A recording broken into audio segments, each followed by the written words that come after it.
Hello, I'm Tom. I'm a wellbeing coach at Isorropia.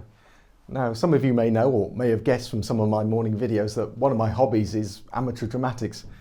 And there's something that we actors sometimes say to the director. We come up with a phrase, we say, sorry, what's my motivation here? Well, kind of all we really mean by that is, what's my character doing in this scene?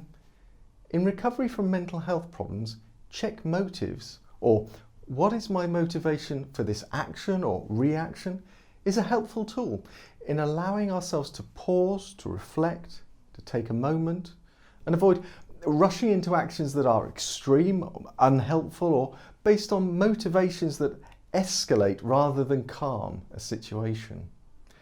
When we think about motives, we're talking about the underlying reasons for the actions we take and the words we say. And there can be healthy and unhealthy motives. Healthy motives are those that produce an uplift in the well-being of ourselves or others. Unhealthy motives degrade our well-being and cause hurt to others. Often we're on a kind of autopilot with our motives. We don't necessarily pause to ask ourselves, what am I being driven by here?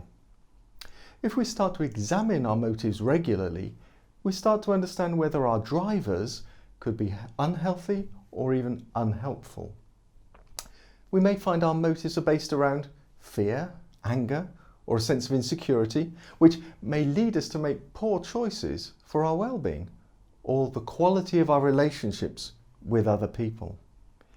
If, however, we find our motives are in tune with our own deepest values, it's more likely to contribute to enhanced well-being and healthy interpersonal relationships.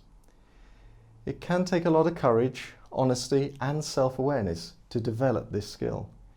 And the intention is not to make ourselves feel guilty or ashamed about our motives. It certainly isn't aimed at making us feel bad about meeting our unmet needs.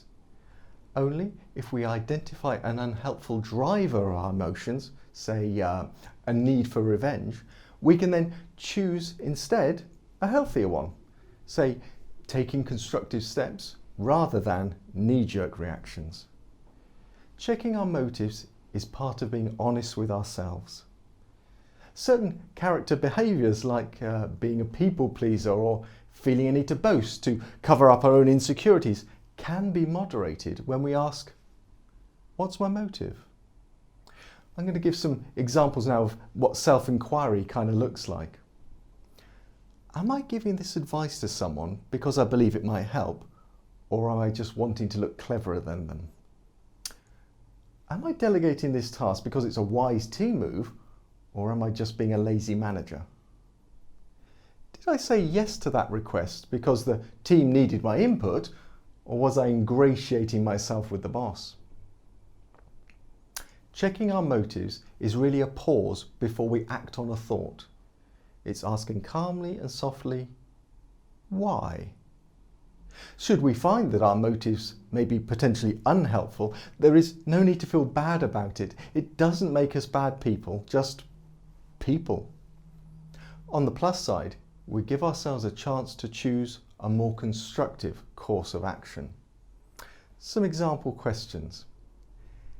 Is what I'm doing based here on selfish or ego-driven motives? Am I coming from a place of resentment? Is this from a place of fear?